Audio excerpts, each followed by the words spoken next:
Welcome back.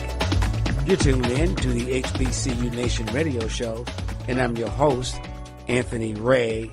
Glad to have you join the broadcast today. Well, North Carolina A&T is still king of the Celebration Bowl. I like how Richard Johnson, writer for SB Nation, put it. 3 times in the last 4 years means A&T owns Atlanta. The Aggies won their 3rd Celebration Bowl since the game began in 2015, beating Alcorn State 24-22 at the Mercedes-Benz Stadium in Atlanta. The game, sponsored by the Air Force Reserve and broadcast by ABC via ESPN Sports, was attended by over 31,600 fans. Now, a huge 79-yard kickoff return by touchdown by wide receiver Malik Wilson, his 4th kickoff return for the year near the end of the 3rd quarter, was what the Aggies needed to win the game in the end. These last 2 Celebration Bowl wins have come in different ways. Last year, the offense won a deadlock game with a trick play, if you will, in the final minute of the game. And this year, under first-year coach Sam Washington, the defense did just enough, and special teams came through big. And we're blessed to have joining us for this segment North Carolina A&T wide receiver number 88 himself, the man, Malik Wilson. Malik, welcome to the show. I appreciate it, man. I appreciate it a lot. Thanks for having me on your show. Absolutely. That's what's up, man. That's what's up. Bless your heart. Congrats on the win and being named to the 2019 Stats FCS second team, Doc. Yes, sir. It means a lot. Yeah, I mean, it does mean a lot, man. I mean, you're holding it down. You're doing some great things. A lot of folk are saying they can't wait to see you playing on Sunday, man. Yes, sir, man. I can't wait to see myself playing on Sunday. That's awesome. That's awesome. Fine. I tell you everything else. You know. Now, of course, everyone knows you's Malik Wilson, wide receiver, number 88, the man, the GOAT. You're getting it done. Again, big play, man. I tell you, an incredible year you've had. And so, and before we jump into the game and all of that, let's just talk about you as the student athlete, chancellor's list every semester, graduated in 2.5 years, starting a PhD program soon here, magna cum laude, academic full ride, 100-plus Fortune 500 company job offers. Man, you're killing it, Noop. Yes, sir. Trying to stay on top, man. Trying to stay on top. That's what's up, man. You're talking about achievement, man. Lord, you're leading this thing down. You're getting it done. But let's go back there, look at the big game Celebration Bowl, and let's talk about this whole thing, man. First of all, what was it like in this game right here, and what were the thoughts, going to your mind as you guys are getting ready to go to the big game this year, and your thoughts about how everything turned out? Really, first off, nobody expected us to be here, honestly. After losing to Morgan State and then coming back and losing to FAMU for the A&M, right? A lot of people counted us out. We kept, you heard rumors about, A&T not being the same team, A&T losing their swagger, and they've just gotten too cocky, too big-headed about themselves. And to an extent, I feel like we did get a little, too far ahead of ourselves after coming off an undefeated season. But, God has a mysterious way of working, and he has, has the ability to, take things away from you to make you, understand the bigger picture. And I feel like that's what he did. He humbled us by making us, having us lose, 2 games so that we could see the bigger picture and what we're really doing, the purpose of why we're playing.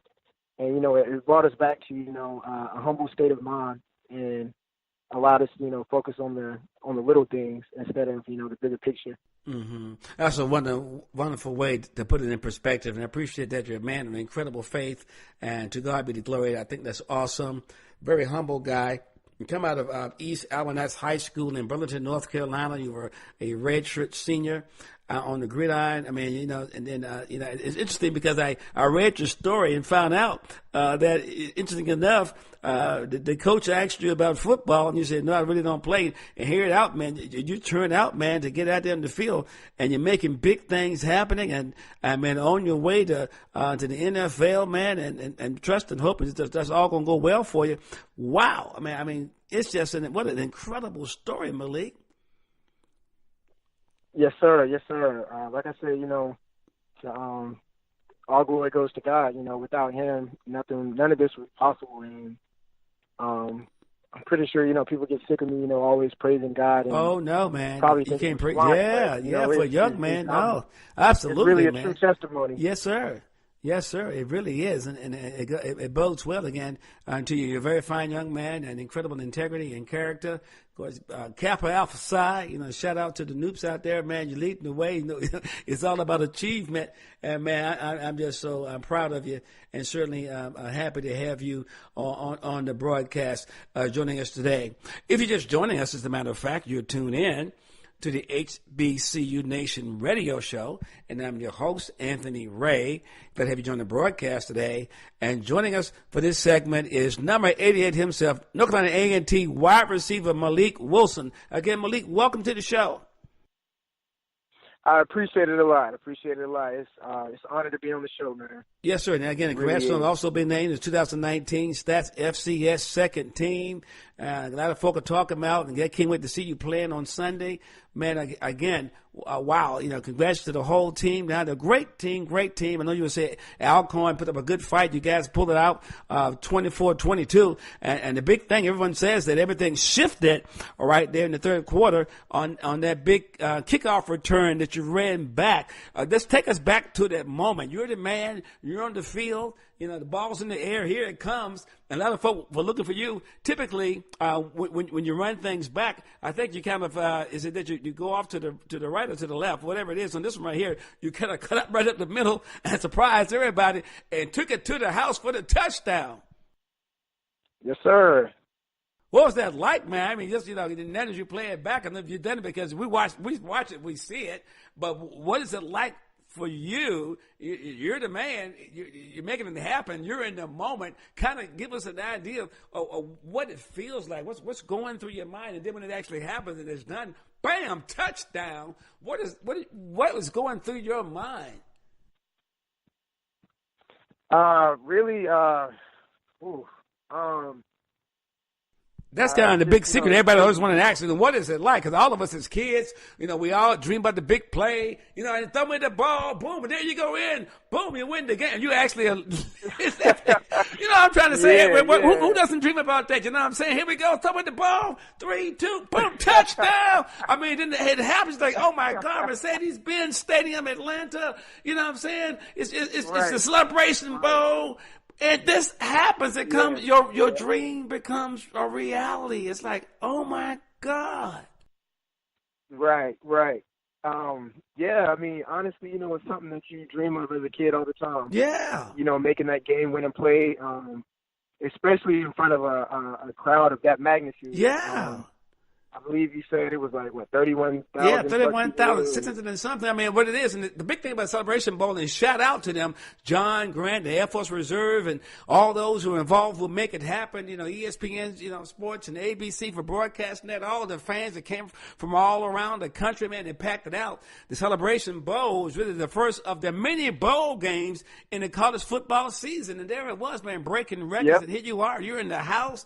And, I mean, that's big time. And A&T again. The HBCU National Football Champions, man. And, man, I tell you, man, I just can't say enough. It's a hard-fought battle, and I think everything shifted right there, man, with that kickoff return. It definitely did. It was just one of those plays where, it had to be done, but, you just couldn't let yourself get bigger than the moment. And once the moment finally happens, then you finally cross that end zone and the plane to score the touchdown. You finally come to the sideline and you're just like wow. You just look around and like, Oh, my God. Like, Dad, the crowd is cheering you on right now. It's cheering on, man. I mean, that was a moment I got goosebumps right now. I'm like, oh, my God. Because you and I had already connected on social media, hanging out, fry new pie, and until the day I die, you understand what the deal is. Yes, sir. That's what's up. You know what I'm saying? So I'm like, yo, what's up, New? And there it is, man, to see it all come together for you. And I'm excited for you because, other than being an incredible football player, I mean, you are setting the model is in regards to all of the thousands and thousands of student athletes that are out there. Again, chancellor's list every semester, graduated in 2.5 years, about to start in your PhD program, magna cum laude, a full academic ride, 100 plus Fortune 500 company job offers on your way to somebody's NFL team to play every Sunday. Give glory to God up in here, man. I'm just so proud of you, man. Yes, sir. Yes, sir. I mean, you could really just do a praise dance. Man. That's right. My parents are so excited, and my whole support base and fans, they've all shown love since day one. Right. And without them, man, it is just really wouldn't be. I wouldn't be the person I am, man. Like, wow. They motivate me. Wow. Wow. And a shout out to you and to all the seniors. You guys got how many seniors on the team this year? Like 41 seniors, I think, on the team this year. And how you guys played and come together and all that. Get that A&T back-to-back HBCU national champions. Your third Celebration Bowl in 4 years. Man, I'm telling you, man, that just Aggie pride all the way. Man, you guys are doing it huge, man. And, man, you're talking about representing this thing, man, on different levels, man. I know your parents are proud of you. All your folk back in your hometown and there in what city you from again in North Carolina? Your high school. Burlington, North Carolina. Yeah. And so, man, shout out to everyone that just played a role, Noop, and you, again, just being the kind of guy that you are. You couldn't get this far by yourself in terms of listening and level of humility and staying focused and all of that. So let's talk. So where to from here? Okay, here we are. We're about a week out from the game.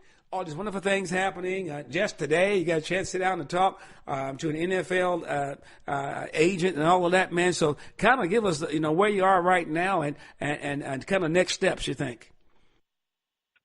Well, today.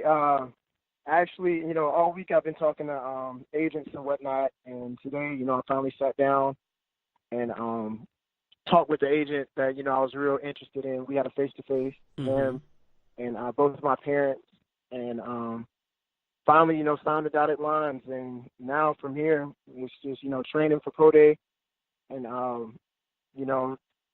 getting prepared for Pro Day and getting prepared for, the next level of my life. Mm-hmm. Mm-hmm. Wow, that is just so incredibly awesome, man. We're so happy for you in that particular regard. And so, tell me, why do you love your HBCU, and what has it been like for you there in North Carolina A&T? Give me the some of the thoughts and they have some perspective on why you chose A&T and why others athletes out there are to give a look at our HBCUs, man. So A&T, they like I said, academic broad and as long with the sports side of it, they really gave me an opportunity, and that's really all you can ask for in life, an opportunity. And I came from a predominantly white, area. And one thing that my mom was concerned about was the fact of going to an HBCU. And if I can, reach out to anybody who's not used to being around majority black people or, feel like they've been around black people all their lives, like an HBCU is the total in the middle, place to be like. Like I said, I came from a predominantly white city, so going there was like a culture shock for me. But being at HBCU, it's like a family environment. Like they open their hand, like they open their arms up with wide. Every little thing they're trying to help you. It's not like being at. I mean, A&T is a huge university. There's 13,000 plus student population, and it's still growing. So it's not, it's not a small school, but it's not like, at Chapel Hill, where if you go to Chapel Hill, you're just a forgotten student. Right. Like, everybody's for themselves. So being on an HBCU, and not only, A&T, but the HBCU culture in itself, it really helps that individual student. And it prepares you to, to be successful outside of school, because at the end of the day, North Carolina A&T is a brand. And if you leave A&T without, not knowing anything, it's going to come back on A&T.